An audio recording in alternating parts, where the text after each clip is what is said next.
అందరికీ నమస్కారం. Welcome to it's UTV. ప్రస్తుతం మనతో పాటు ఉన్నారు ప్రముఖులు శివరుద్ర సాధువు గారు.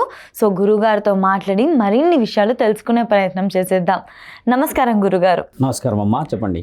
గురుగారు, మాకున్న సందేహం ఏంటి అంటే అసలు మంత్ర ప్రయోగాలు, క్షుద్ర ప్రయోగాలు అంటే అసలు ఏంటి గురుగారు? అంతేకాకుండా ఈ మాంత్రిక, యాంత్రిక, తాంత్రిక శక్తులు అని కూడా అంటూ ఉంటారు కదా, అసలు వాటితో ఏం చేస్తారు? మంచి ప్రశ్న. అంటే మానవులు ఆధ్యాత్మికతను వదిలిపెట్టేసేసి క్షుద్రం వైపు ఎక్కువ ధ్యాస పెట్టేదాన్ని మీరు అన్న ప్రశ్న. అంటే ఇప్పుడు ఎలా ఉంటుందంటమ్మా, క్షుద్ర ప్రయోగాలు ఇప్పుడు ఎందుకు అంత బలంగా నడుస్తున్నాయి అంటే ఈ యుగాన్ని మనం పోలిస్తే చాలామంది చూస్తే ఎక్కువ శాతంగా అక్కడక్కడ కొంతమంది సాధువులు, అక్కడక్కడ కొంతమంది గురువులు, అక్కడక్కడ కొంతమంది కూర్చొని ఇలాంటి వాళ్ళకి బాగు చేస్తూ ఉంటే సందర్భాలు చూస్తూ ఉంటాం. అంటే ఈవిడకి ఏదో గాలి సోకిందనో, ఏదో ఆత్మబలం ఏర్పడిందనో, లేకపోతే ఇంకేదో జరిగిందేమో అని అవాంఛనీయమైన సంఘటనలు కనబడినప్పుడు వెళ్తూ ఉంటారు. ముఖ్యంగా బాల్యంతలే కానీ, కొంతమంది గర్భవతులే కానీ, కొంతమంది యుక్త వయసు ఉన్న వాళ్ళు, అంటే ఈ పెళ్ళి ఈడొచ్చిన వాళ్ళు, అబ్బాయిలు కానీ అమ్మాయిలు, ఇలాంటి వాళ్ళని చూస్తూ ఉన్నప్పుడు ఒక సస్పెక్టెడ్గా కనబడుతూ ఉంటుంది. అంటే మనిషి గుణగణాలలో ఏదో మార్పు కనబడడం చేత అది వైద్యులకి అందకపోవచ్చు అన్న ఆలోచన వచ్చిన సందర్భంలో మీరు అన్నట్టుగా క్షుద్ర ప్రయోగాలు చేసి ఉన్నారేమో. అంటే ఏదైనా గాలి సోకిందేమో, లేకపోతే పొలిమేరలో ఏదైనా ఎవరైనా ఏమో తీసి పెట్టినప్పుడు, లేకపోతే చేసి పెట్టింది దాటాడేమో, లేదంటే ఎవరైనా కావాల్సుకొని ఒక కన్నేసారేమో. అంటే ఎదుగుదలను చూసి తట్టుకోలేకనో, లేకపోతే ఇల్లు కట్టుకున్నాడు అని చెప్పి, లేకపోతే ఈయనగారు బాగా బాగుపడుతున్నాడు, ఉద్యోగం వచ్చిందని ఉద్దేశంగానో. అంటే దిష్టి అంటారా? దిష్టి అనేది కాకుండా, దిష్టి అనేది కనుదిష్టి అంటే నయనాలతో, నయనం అంటారు, ఇది కళ్ళతో పెట్టేది కనుదిష్టి. నరదిష్టి అంటారు, అంటే నరుడు చూసే చూపుని నరదిష్టి అంటారు. ఓకే. ఇప్పుడు మీరు అడిగిన ప్రశ్న ఏంటంటే అమ్మా, చాలా పెద్ద పెద్ద జవాబులతో కూడిన ప్రశ్న, ఇది చిన్న ప్రశ్న కాదు. క్షుద్ర ప్రయోగం, బాణమతి, చేతబడి, ఇలాంటిది చాలా పెద్ద ఎత్తున. ఒకవేళ మీరు అందులో అంతటి అవగాహన లేకున్నా అమ్మ, వీటిని అనుభవిస్తున్న వాళ్ళకు తెలుస్తుంది దాని యొక్క లోతైన బాధ.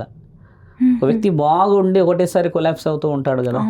ఒక వ్యక్తి బాగా ఉండి కొలాప్స్ ఎలా అవుతాడంటే శారీరకంగా అయిపోతూ ఉంటాడు, ఆరోగ్యపరంగా. మొన్నటిదాకా బాగున్న వ్యక్తి సడన్గా కాళ్ళు బిక్కుతున్నాయి, మెడలు లాగుతున్నాయి, నిద్రపడట్లేదు, అన్నం తినబుద్ధి కావట్లేదు అని ఒక రకంగా కనబడతాడు. వైద్యశాలకి వెళ్తూ ఉన్నా కూడా కొన్ని సందర్భాల్లో అంతు చిక్కదు అని అంటారు. ఇలాంటి ప్రశ్నలు మీరు అడిగింది ఏంటంటమ్మా, ఒక యంత్రము, ఒక మంత్రము, ఒక తంత్రం.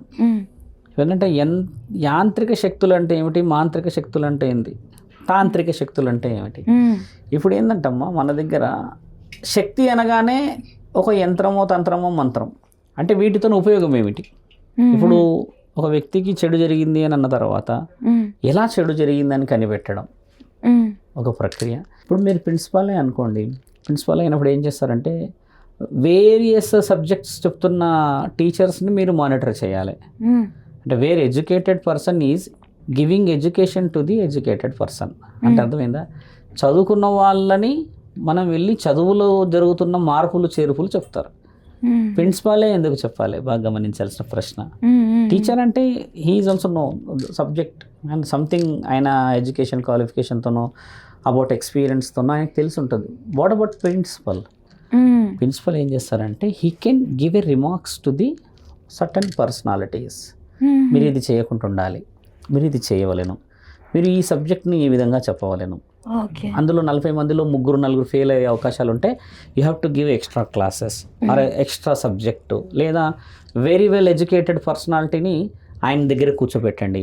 ఏదైనా డౌట్ ఉంటే ఇమ్మీడియట్లీ అడుగుతారు. సహజంగా మనకి అందరికి అనుభవం అయినాయి స్కూళ్ళల్లో. సో ఈ క్షుద్ర ప్రయోగాలలో ఏంటంటే మా అనుభవజ్ఞులు కూర్చున్న వాళ్ళతోనే పరిష్కార మార్గాలు దొరుకుతాయి. ఓకే. ఇప్పుడు ఎక్కడో చిన్నగా కూర్చున్నారా, లేకపోతే ఏదో చిన్నగా చేస్తున్నాడా, ఏదో ఇలా చేస్తున్నాడు అలా చేస్తున్నాడు అన్న దగ్గర పరిష్కారం దొరకదు. ఎందుకంటే చాలా కుటుంబాలు చిన్న భిన్నం ఎక్కడవుతాయి అంటే అమ్మా, ఒక ప్రయోగం జరిగిందా, లేకపోతే ఏదన్నా మంత్రశక్తి మన మీద ప్రయోగింపబడ్డదా అని కనిపెట్టడానికి ఇక్కడ సంవత్సరాలు పడుతుంది. దట్ ఈస్ వాట్ మనిషికి తెలియకుండా జరిగే ఒక సూక్ష్మమైన శక్తి. అంటే దాన్ని సూక్ష్మమైన శక్తి అనడం కంటే ఆత్మ ప్రయోగాలు అంటారు. ఎవరో చనిపోతారు తల్లి, బస్సు యాక్సిడెంట్లో చనిపోతారు, రోడ్ యాక్సిడెంట్లలో, లేదా మద్యం మత్తులో చనిపోతారు, లేదా వాళ్ళు ఊరేసుకొని చనిపోయి ఉంటారు. వీళ్ళకి ఏంటంటే ఒక వయసు 30 ఏళ్ళకి చనిపోయాడు అనుకోండి ఆయన గారు. ఆయన జీవన శైలి ఏమో పరమాత్ముడు రాసింది 60 సంవత్సరాలు ఉంటుంది. అయితే ఈ 30 ఇయర్స్ని చూసిన వ్యక్తి ఇంకొక 30 ఇయర్స్ గురించి పాకులాడతాడు. ఆయనకి ఫిజికల్గా శరీరం ఉండదు. అప్పుడు ఈ శరీరం లేని సమక్షంలో ఈయన గారి యొక్క కోరిక, చనిపోతాడు కదా క్షణికావేశంతో, చనిపోయిన తర్వాత ఒక రోదన వస్తుంది. ఈ రోదన ఎలా వస్తుంది అంటే అమ్మ, అంటే we have to go in very depth. ఒక మనిషి శరీరాన్ని బాగా నొప్పి అయ్యింది అనుకో, యాక్సిడెంట్ అయినప్పుడు, లేదా మనం బాగా కొట్టామో లేకపోతే ఏదో జరిగింది, బాగా తలకు దెబ్బ తగిలింది అనుకోండి, అప్పుడు ఏమవుతుందంటే ఈ సోల్ ఉంటే శరీరం ఫీల్ అవుతుంది పెయిన్ని. సోల్ అంటే మనిషి శరీరం 50%, ఆత్మ 50% అమ్మ. మనందరూ తెలిసిందే కదా. ఆత్మ ఎలా వస్తుంది అనే విషయం మళ్ళీ మాట్లాడతాను. 50% ఆత్మ, 50% శరీరం ఉండడం వల్ల ఈ నొప్పిని భరించగలిగే శక్తి ఉన్నంత వరకే ఆ ఆత్మ శరీరంలో ఉండగలదు. ఒకవేళ నొప్పి చాలా తీవ్ర స్థితి దాటిందంటే ఈ ఆత్మ ఆ శరీరంలో ఉండలేదు. ఎందుకు ఉండలేదంటే అమ్మ, ఈ ఆత్మ ఉన్నప్పుడు ఆ శరీరము హెవీ పెయిన్ ఫీల్ అవుతుంది, చాలా నొప్పులు వస్తాయి. ఇప్పుడు బాగా యాక్సిడెంట్ అయినప్పుడు ఎలా తగులుతాయమ్మా, ఎక్కడిదక్కడ ఇట్లా లేచిపోతాయి. అదే మనము దేనికన్నా గుద్దుకోవడమా, ఎవరైనా మనల్ని కొడితే ఒక లెక్కతో తగులుతుంది దెబ్బ. అన్ఫార్చునేట్లీ జరిగిన యాక్సిడెంట్లు ఎలా జరుగుతాయి, ఇక్కడ నుంచి ఇలా లేచిపోతాయి తలలు. అప్పుడు ఏమవుతుందంటే ఆ పెయిన్ బేర్ చేయలేదు శరీరం. కాబట్టి అలాంటి వ్యక్తులు చనిపోయిన తర్వాత ఒక రోదనను చూస్తారు వాళ్ళు. ఆ రోదనను చూసినప్పుడు ఈ దహన కార్యక్రమాలు చేస్తాం మనం. మొదటి రోజు ఒకటమ్మ, అంటే ఈ భౌతిక కాయాన్ని తీసుకెళ్ళి పూడ్చడం, కాల్చడం. 3వ రోజు, తర్వాత 10వ రోజులు. ఈ చేసినాక కూడా వీళ్ళు సాటిస్ఫై కారు. ఈ గాలి ఎవరైతే ఉంటారో ఎందుకు సాటిస్ఫై కారంటే అమ్మ, దే డిడ్ ఇన్ ఒక చిన్న షార్ట్ టెంపర్లో చేసేస్తారు, క్షణిక ఆవేశంలో. గురుగారు ఇప్పుడు గాలి అంటే ఆత్మలాగా ఆత్మ అయితే గాలి అనేది ఏంటంటే మా ఆత్మని క్షణిక ఆవేశంలో ఈయన కొన్ని పొరపాట్లు చేసిన తర్వాత, కాలం చేసిన తర్వాత ఆయన రియలైజేషన్ మొదలవుతుంది. ఇప్పుడు రియలైజేషన్ మొదలై నువ్వు ఎక్కడ ఉంటావు, మానవ శరీరం ఒకటేసారి వస్తుంది కదా. ఈ యొక్క క్షణికంగా చనిపోయిన గాలిలన్నమ్మ ఎటు కాకుండా గాలిలో తిరుగుతూ ఉంటాయి. అవి పరమాత్ముడి దగ్గరికి చేరవు. ఎందుకంటే పరమాత్ముడి దగ్గరికి చేరాలి అని అంటే సమాధానం ఏం చెప్పాలి, నీ వయసు 60 సంవత్సరాలు ఉంటే 30 సంవత్సరాలకి నువ్వు ఒక అమ్మాయి విషయమో లేకపోతే ఉద్యోగం విషయంలోనో మానసికంగా మద్యానికి బానిస అయ్యో నువ్వు కాలం ఎందుకు చేసావు, నీకు నేను ఇచ్చింది జీవితం కదా, నువ్వు ఒక ఆలోచన కూడా నేనున్నానని గుర్తించకుండా కాలం చేస్తే నా దగ్గరికి నువ్వు ఎలా రాగలుగుతావు అన్న భయం వస్తుంది. ఎందుకంటే soul is a perfect answer అమ్మ.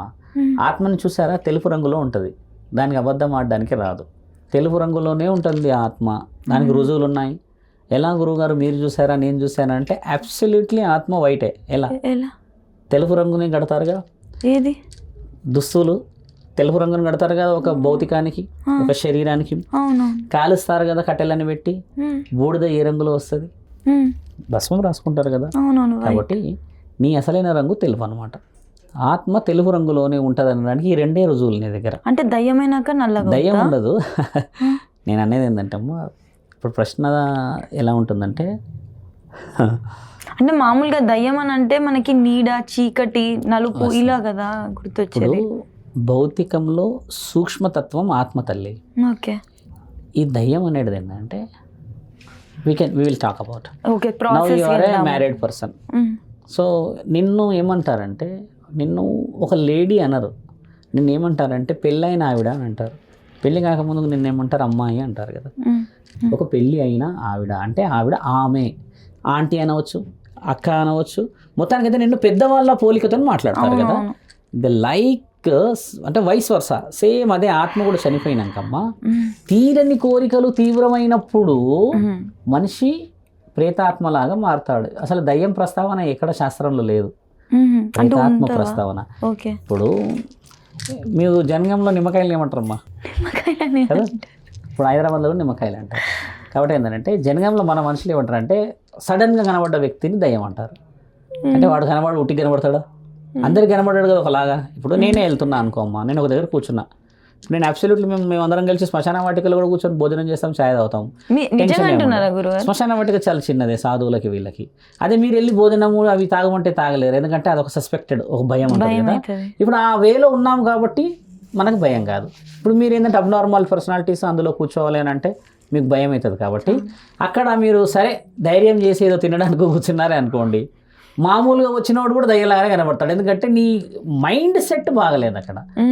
ఇప్పుడు కొన్ని విద్యా అర్హతలు ఉండడం చేత, కొన్ని ఆలోచనలు ఉండడం చేత, గురుబోధనలు ఉండడం చేత ఈ ధైర్యానికి సంబంధించిన విషయాలు వేరు.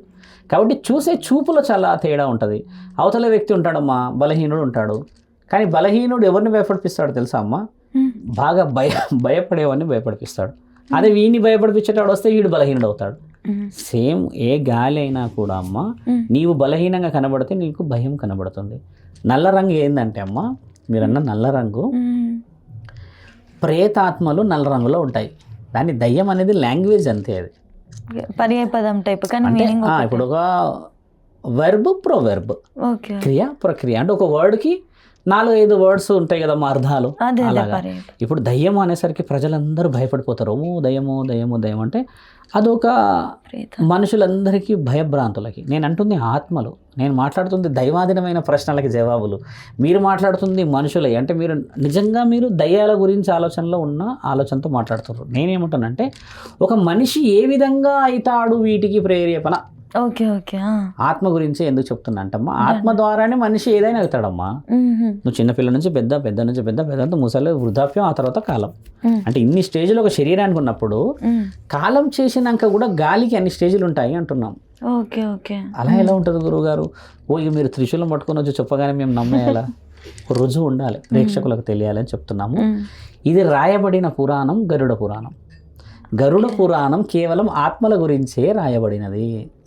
అంటే మన దగ్గర పురాణంలో ఒక పురాణ వివరణలో ఒక ఆత్మ శరీరం వదిలిపెట్టిన తర్వాత ఏ విధమైన క్షోభని అనుభవిస్తుందని రాయబడిన పురాణం. గరుడ పురాణం ఎవరు రాశారు తల్లి? గరుత్మంతుడు రాశాడు. గరుత్మంతుడు ఎక్కడ ఉంటాడు? మహావిష్ణువు దగ్గర ఉంటాడు. అంటే దేవుళ్ళు రాసిన పురాణం అది. అంటే మనిషికి 2 ఉన్నాయని అర్థం కదా. ఇప్పుడు కొంతమంది అడుగుతారు, శరీరం ఉందంట, ఆత్మ ఉందంట, ఇది ఎక్కడ గోలా అని అన్న వాళ్ళకి చెప్తున్నాము, వీ హ్యావ్ ఎ డాక్యుమెంటేషన్. ఇప్పుడు క్షుద్ర ప్రయోగాలన్నీ ఎవరి మీద చేస్తారు? ఎలా చేస్తారంటే ఇలా అకాలంగా మరణిస్తారు కదమ్మా. ఎవరైనా మరణించిన వాళ్ళని కొందరు ఉంటారు, చిన్న చిన్నగా దుష్ట శక్తులు ఆలోచించిన వాళ్ళు, ఈ చేతబడి, బాణామతి, క్షుద్ర పూజలు తెలిసిన వాళ్ళు ఏం చేస్తారంటే ఈ క్షణికమైన చనిపోయిన ఆ గాలిని పట్టుకొని నీవు కోల్పోయిన నీ జీవితాన్ని నేను మళ్ళీ నీకు అందిస్తా అని ఆశ పెట్టి ఆ ఆశ ద్వారా వేరే వాళ్ళ మీద ప్రయోగిస్తూ ఉంటారు. వీడికి ఒక స్వార్థం, ఆశలు, శక్తులు రావాలి అని. ఆ శక్తులను వేరే వాళ్ళని ఉపయోగించినప్పుడు జరిగేదే మీరన్న క్షుద్ర ప్రయోగం. ఇదంతా ప్రయోగం ఏ విధంగా జరుగుతుంది అనేది చెప్పామమ్మా. మీరు ఇంకో ప్రశ్న ఏం సంధించారంటే యంత్రం అంటే ఏమిటి, మంత్రం అంటే ఏమిటి, తంత్రం అంటే గురుగారు ఇంకొక చిన్న సందేహం. మీరు ఇందాక ఒక మాట అన్నారు కదా, ఆ దేవుడు 60 ఏళ్ళు బతుకమని పంపిస్తే క్షణికాలోచనలో ఆవేశంలో అలా సూసైడ్ చేసుకొని చనిపోతారు 30 years కాట. ఫర్ ఎగ్జాంపుల్గా 30 ఏళ్ళకి అలా చనిపోయినప్పుడు ఆత్మ వెళ్ళి ఆ క్షణికావేశంలో అలా డెసిషన్ తీసుకున్నప్పుడు ఆత్మ వెళ్ళి పరమాత్ముడికి ఆన్సర్ చెప్పాలి కదా, అలా ఎలా అని చెప్పేసి భయపడుతుంది అని చెప్పేసి. ఇప్పుడు మామూలుగా చీమైనా కదలదు అని అంటారు కదా, శివాజ్ఞ లేనిది. మేబీ వాళ్ళ ఆయుష్యం 30 ఏళ్ళు అలా ఉండదా?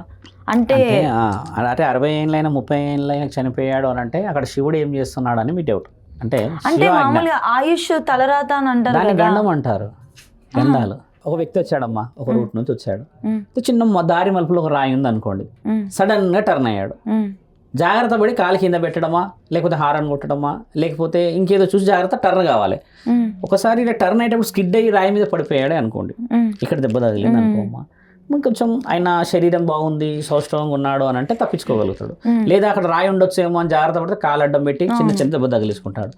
నేరుగా వచ్చి ఇక్కడే తగిలింది అనుకోండి, అప్పుడు ఏమైతాయంటే ఈ పంచభూతాలన్నీ మనల్ని గమనిస్తూ ఉంటాయి, సరౌండింగ్స్ అన్ని. ఆ సరౌండింగ్స్ అన్నీ ఏమిటంటే నీ యొక్క అజాగ్రత్త, నీ యొక్క ఈ దృష్టి లోపము ఆ బలమైన దెబ్బ నీకు కరెక్ట్గా తగిలేలా చేసుకుంటావు. నువ్వు జాగ్రత్తగా ఉంటే నీకు తగలదు కదా. ఇప్పుడు అజాగ్రత్త వల్ల చనిపోయారు వీళ్ళందరూ అంటున్నా. తండ్రి జాగ్రత్తగా 60 ఏళ్ళు రాశాడు నీకు, అంతే కదా. 60 ఏళ్ళు రాసిపోయి మంటలో కూర్చో, లేకపోతే నువ్వు ఊరేసుకున్న నిన్ను బతికిస్తాను రాయలేడు అక్కడ. గండం ఉంటుంది జీవితాల్లో, ఖచ్చితంగా గండాలు ఉంటాయమ్మా. ఇప్పుడు ఒక వ్యక్తి 108 సంవత్సరాలు బతికాడు, ఇందాక పేపర్లో 102 సంవత్సరాలు అంట. ఇక్కడ మనిషి 20 ఏళ్ళు కూడా బతుకుతలేడు కొన్ని సందర్భాలను చూసుకుంటే. 108 ఇయర్స్లో 102 ఇయర్స్లో అమ్మాయిని ఎన్ని చూసి ఉండొచ్చు అనుభవం మాట్లాడితే. ఇప్పుడు ఇక్కడనేమో ఒక వ్యక్తి 20 ఏళ్ళకో 22 ఏళ్ళకో ఆరోగ్య పరిస్థితితో లేకపోతే ఏదో అయిపోయి చనిపోతున్నాడు కదా. ఇది క్షణిక నిర్ణయం అనేది ఏంటంటే అమ్మా, పరమాత్ముడు రాసిన రాతలో కొన్ని గీతలు ఉంటాయి. దేవుడిని పూజించకూడదా? శివుడు గీత గీశాడు మనకి, శివాజ్ఞ లేని చీమ కూడా కుట్టదు. కానీ శివుడి ఆజ్ఞతోని నీకు 60 ఏళ్ళు రాస్తే మరి మీరు చీమల దాకా ఎందుకు పోయారు? ఎక్కడికి? చీమల దాకా. శివుడి ఆజ్ఞ లేని చీమ అయినా కుట్టదు అన్నాం కదమ్మా. చీమ ఒక పాపాన్ని అనుభవించింది, మనిషి ఒక పాపాన్ని అనుభవించాలి అని అంటే మీ ఇద్దరి మధ్యలో ఒక రుణబంధం ఉంటుంది తల్లి. ఆ రుణబంధమే బాధ్యత. ఇప్పుడు అమ్మాయిల కోసమో లేకపోతే కాలం చేసేసిన కొందరు ఉన్నారు, చనిపోతుంటారు క్షణికంగా, మధ్యమతులు ఊరేసేసుకొని కోసుకుంటారు, ఇంకేదో చేస్తారు కదా. వీళ్ళందరికీ ఫ్యూచర్ ఆలోచన లేదని అర్థం కదా. ఫ్యూచర్ ఆలోచన ఉన్న వాళ్ళు అలా చనిపోతారా? అంటే వాళ్ళు ఏమవుతారంటే అమ్మా, ఆ మద్యానికి బానిస అయిపోయినప్పుడు చనిపోవడం చేత, లేకపోతే ఏదో క్షణికావేశంతో చనిపోవడం చేత నిర్ణయం పరమాత్ముడు చేయడు దాన్ని. పరమాత్ముడు నిర్ణయించాడు. దీనిలో తల్లిదండ్రుల పాత్ర చాలా గొప్పది. లేకపోతే ఇంకా 4-5 రోజులు ఏదో టూర్ వచ్చిందని చెప్పేసి ఒక దగ్గరికి ఓడాలి చేసినప్పుడు కొన్ని సందర్భాలలో నీళ్ళల్లో మునిగిపోయి చనిపోతారమ్మా. మీరు ఎంక్వైరీ చేస్తే పేరెంట్స్ ఏమంటారంటే మాకు చెప్పలేదు అని అంటారు. మాకు చెప్పిందేమో వేరే దగ్గర, ఇక్కడేమో ఇక్కడ వచ్చారు అంటారు కదా.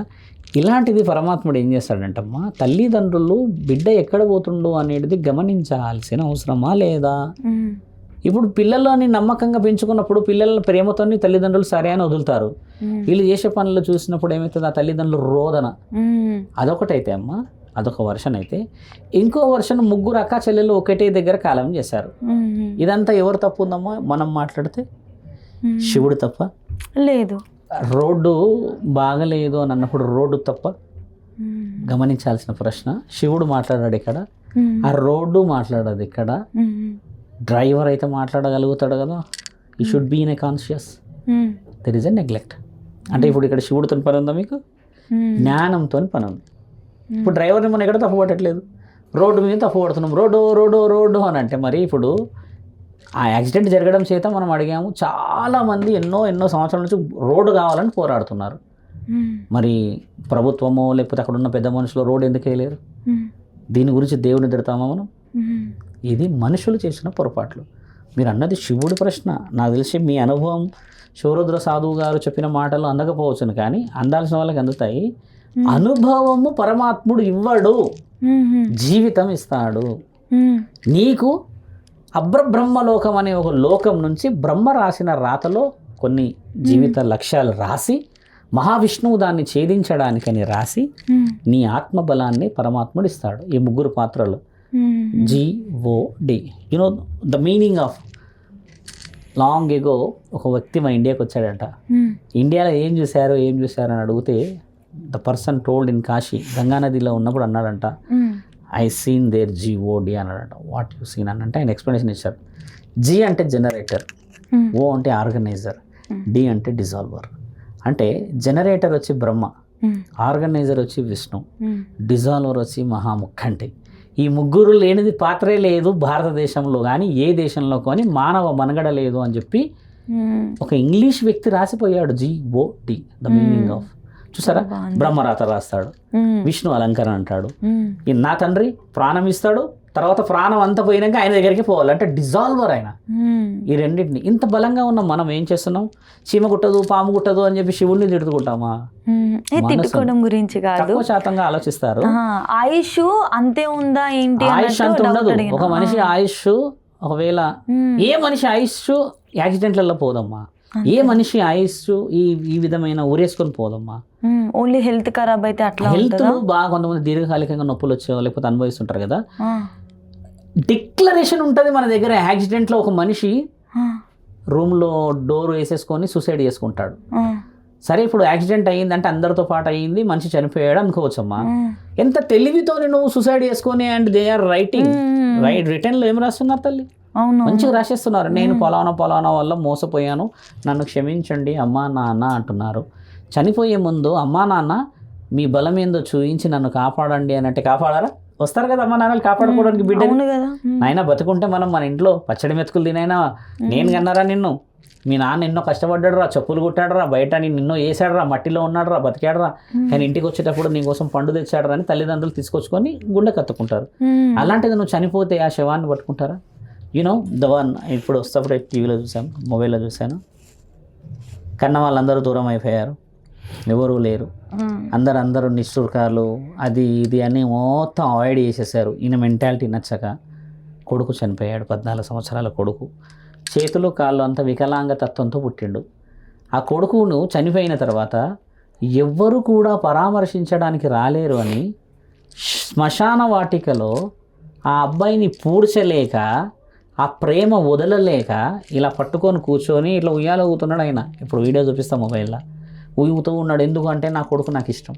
వికలాంగుడే, చేతులు కాళ్ళు లేవు, అన్నీ సన్నగా ఉన్నాయి, పోలియో అంటారు చూడమ్మా, తల ఎంత బాగుంది. అలాంటి వ్యక్తిని పట్టుకుంటే ఊర్లో ఉన్న వాళ్ళందరూ అన్నారంట ఆయన ఏడుస్తుంటే కొంతమంది ఫౌండేషన్ వాళ్ళు వచ్చి అలా పోతారట. తల్లిదండ్రులు ఎప్పుడన్నా బాధ పెడతారా పిల్లల్ని? పిల్లల్ని ఎప్పుడు పెట్టారు, కానీ పిల్లలు మాత్రం బీభత్సంగా బాధలు పెడుతున్నారు కదా. మీరు అడిగింది ఏంటంటే అమ్మా, శివుడి ఆజ్ఞ చలవల్ల పరమాత్ముడు ఎప్పుడు బాధ పెట్టాడు పిల్లల్ని, దేవుడు ఎక్కడా బాధ పెట్టాడు.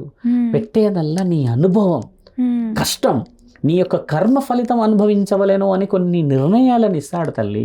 నువ్వు అదొదిలి పెట్టేసేసి వాడికి కేరళలో 3 కోట్ల లాటరీ తగిలిందని చెప్పి నువ్వు పరిగెత్తుతావా? ఇప్పుడు వాడెవడో ఉన్నాడని చెప్పేసి వాడికి ఏదో జరిగిందని చెప్పి వీడికి ఏదో జరిగిందని చెప్పేసి నీ వంశాన్ని అంశాన్ని కోల్పోతారమ్మా. మీరు అడిగింది ఏంటంటే శివాజ్ఞ లేనిది నిజంగా చీమ కుట్టదు. శివుడిని నమ్ముకున్నా, దేవుళ్ళని నమ్ముకున్నా చీమ కాదు కదా, కనీసం గాలి కూడా అనుమతితో లోపలికి రాదు. ఆయనే లేడు అని నా తండ్రి మహాముక్కంటిని దొంగ నిద్రపోతున్నావు అంటున్నారు. మొన్న ఒకడికి ఇచ్చా మంచిగా, దొంగ నిద్ర పోతాడు అని చెప్పి అంటున్నాడు. శివుడు దొంగ నిద్ర పోతున్నాడు, ఎలా పోతాడు? దొంగ నిద్ర, కళ్ళు మూసుకొని ఉంటాడు, అన్నీ చూస్తున్నా అంటాడు. ఇన్ని తుఫాన్లు వస్తున్నాయి, ఇన్ని అఘాయిత్యాలు జరుగుతున్నాయి, ఇన్ని మునిగిపోతున్నాయి, కళ్ళు మాత్రం తెడవడు అని చెప్పేసి ఒక కామెంట్. అంటే తండ్రిని మన వాళ్ళు దొంగ నిద్రలా చూస్తున్నారు. మహాముక్కంటి కళ్ళు ఎందుకు తెరవాడు అని ఎవరు చూడట్లేరు. కళ్ళు ఎందుకు తెరవాడు అనేది తెలుసుకోవాల్సిన ప్రశ్న కదా తల్లి. జరుగుతున్న దాష్టికాలు చూడలేక నా కడుపులో నుంచి వచ్చిన ఆత్మలు, నా పిల్లలు, నా ముందు ఎన్ని దాష్టికాలు చేస్తుంటే చూడలేక కళ్ళు మూసుకున్నా అంటాడు. ఎన్ని పాపాలు అవుతున్నాయమ్మా. కలకత్తా నుంచి మొదలు పెడితే హైదరాబాదులో అయిన కేసులు అన్నీ ఆడపిల్లల మీద, చిన్నపిల్లల మీద, తల్లిదండ్రుల మీద, ఆస్తుల మీద, అంతస్తుల మీద, అకాల మరణాలు, మద్య మత్తులో మరణాలు, చిన్నపిల్లల మరణాలు, కామం, రేప్ కేసులు, ఇన్ని చూసి పరమాత్ముడు మరి కళ్ళు మూసుకోవాలా తెరవాలా? మంచిగా బతకండి రా అని బతికిస్తే శనిక నిర్ణయంలో నక్కను చూసి కుక్క వాత పెట్టుకున్నట్టు మన వాళ్ళు చేసే పనులు ఎలా ఉన్నాయి చూసారా? దేవుణ్ణి నిందించడం చాలా తప్పు తల్లి. కాబట్టి మీరు అడిగిన ప్రశ్నలో ప్రేతాత్మల ప్రయోగము, క్షుద్ర ప్రయోగాల మీదనే ఎక్కువ శాతం డిపెండెన్సీ, పగ, ఈగో. ఒక సినిమాలో అంటారు, ఆ సినిమా గురించి చెప్పడం చాలా ముఖ్యమైనది. రెడ్డి గారు మీరు 22 సంవత్సరాల నుంచి జైల్లో ఎందుకున్నారో అని అడుగుతారు. అంటే ఆయన అంటారు, ఒక పగ కోసమే ఉన్నాను అంటాడు. సమరసింహారెడ్డి సినిమా గుర్తుందో లేదో నాకు తెలిసి, మీరు ఆ సినిమా వచ్చినప్పుడు పుట్టారో లేరో. సమరసింహారెడ్డిలా ఆయన 22 రోజుల నుంచి పెట్టి 22 ఏళ్ళ నుంచి ఉన్నప్పుడు అంటాడు ఆ డైలాగ్. మనిషి యొక్క ఈగో బతికిస్తుంది తల్లి ఈ రోజుల్లో. ద ఈగో పతనం. వాడు బాగుపడొద్దు అంతే. వాడు ఎలా కడతాడు ఇల్లు, నా ముందు గోషి పట్టుకొని వచ్చినాడు, నా ముందే బిల్డింగ్ కడుతున్నాడు అని చెప్పి ఒక రకమైన మనిషిలది ఒక తత్వం.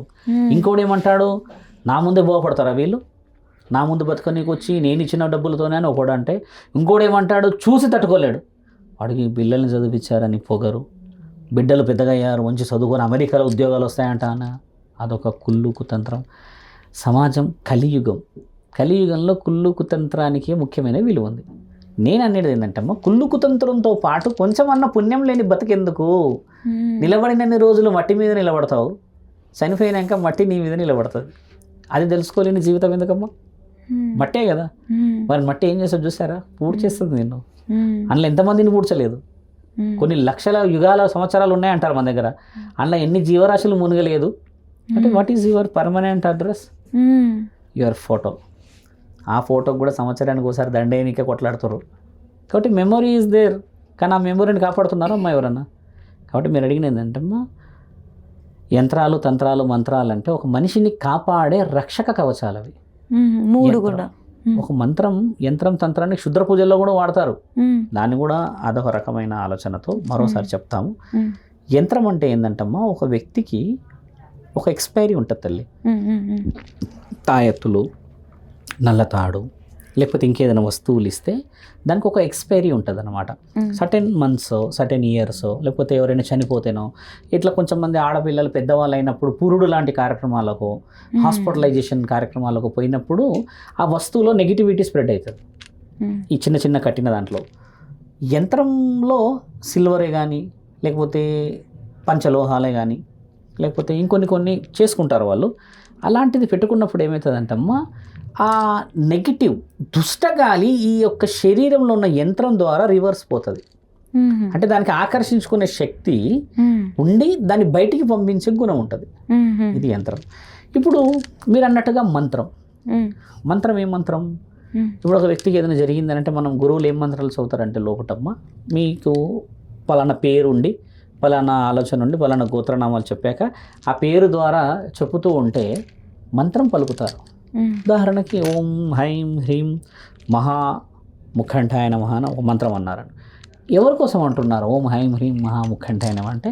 పలాన స్రవంతి, పలాన గోత్రం, పలాన వంశం అని వీరిని మీరు కాపాడవలసినదిగా మనవి అని అన్నప్పుడు పరమాత్ముడు ఆ యొక్క మంత్రాల ద్వారే వింటాడు.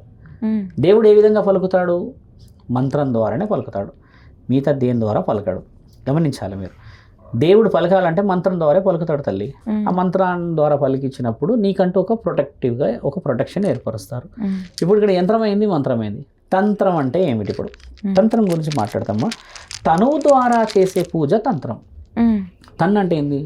మన సంస్కృతి భాషలో మాట్లాడితే మనస్సు ద్వారా కొన్ని పూజలు ఉంటాయిగా. ఇప్పుడు లోపల మనం ఒక జపం, ఓం అని, నమశివాయ అని, లేకపోతే ఓం దుర్గాయ నమః అని కొన్ని 1100 సార్లను, 10,000 సార్లు ఇట్లా స్మరిస్తూ ఉంటాం కదా.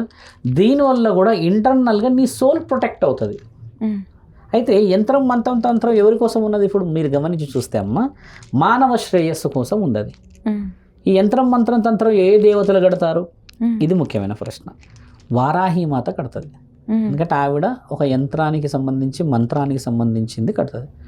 పోలేరమ్మ తల్లికి వర్తిస్తుంది, మహంకాళికి వర్తిస్తుంది, వీరభద్రుడికి, తర్వాత కాలభైరవుడికి, నరసింహస్వామికి వర్తిస్తుంది. ఎందుకంటే వాళ్ళు వీటి మీద ప్రొటెక్టివ్గా నడుస్తుంటారు. వాళ్ళకంటూ ఒక ఎట్లా అంటమ్మా, వాళ్ళకే ఉంటాయి ఈ శక్తుల్ని కంట్రోల్ చేసేటిది. శాంత రూపాలకు ఉండవు, ఈ ఉగ్ర రూపాలు ఉన్న వాళ్ళకే ఉంటాయి. నరసింహస్వామి ఉగ్ర రూపమే, వీరభద్రుడు ఉగ్ర రూపమే, తర్వాత మళ్ళీ చూడమ్మా వారాహిమాత ఉగ్ర రూపమే, మహంకాళి ఉగ్ర రూపమే, శివధాత్రి అంటారు వీళ్ళని.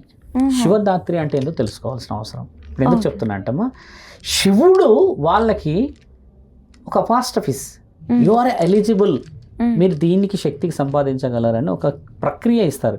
శివధాత్రి అంటే ఈ పనులు ఉంటాయి కమ్మా, ఈ పనులు ఎక్స్ట్రా ఉంటాయి, ఇట్లా బయటికి ఇలా బయటకు ఉంటాయి. మన సినిమాల్లో దయ్యాలకి చూస్తాం, హాహాహా అన్నప్పుడు ఆ 2 పనులు వస్తాయి కదా. వాటిని ఆ రాక్షసులు వాటిని శివధాత్రి అనరు, దేవతలే అంటున్నాను. వాళ్ళకి ఎక్స్ట్రా ఎందుకు ఉంటుంది అంటమ్మా, దే కెన్ అవతల వ్యక్తిని వాళ్ళు ఖచ్చితంగా పనిష్ చేయగలుగుతారు. అంటే ఇది దేవుళ్ళల్లో కూడా వారికి కొన్ని శక్తులు, కొన్ని తపస్సుల ద్వారా, దుర్గామాత 9 నవరాత్రులకి ఒక శక్తి వస్తుంది కదమ్మా మహిషాసుని చంపడానికి, అలాంటి శక్తులు సంపాదించిన దేవత గుణం ఉన్న దేవతలే కొన్ని పనులు చేయగలరు. యంత్రము, మంత్రము, తంత్రాన్ని నేను క్షుద్ర ప్రయోగాల గురించి కూడా చెప్పవచ్చు. కానీ క్షుద్ర ప్రయోగాలు అనేది ఏంటంటే జరుగుతుంది, దానికి ప్రయోగాత్మకమైన సాధువులు, గురువులు, పురోహితులు, పీఠాధిపతులు, మఠాధిపతులు రక్షక కవచం ఏర్పరిచే ప్రక్రియనే ముఖ్యమైనది. కాబట్టి మీరు అడిగిన ప్రశ్న అమ్మ, ఏదైతే యంత్రాలు, మంత్రాలు, తంత్రాలు ఉంటాయో అనుభవజ్ఞుల సమక్షంలోనే జరగాలి ఇవన్నీ. ఇప్పుడు చాలా చిన్నగా మాట్లాడుకుంటే, అంటే అందరికీ తెలియాల్సిన అవసరం అని, గుడిలో కూర్చున్న ప్రతి ఒక్కళ్ళు బాగా కావాలని కోరుకుంటారు. ప్రశ్న జవాబుకి మళ్ళీ చాలామంది మనోభావాలు దెబ్బతిన్నా కూడా వారికి జవాబు చెప్పాలని చెప్తున్నా. భూమికి ఒక శక్తి ఉంటుంది, దాన్ని గ్రాస్పిక్ పవర్ అంటారు.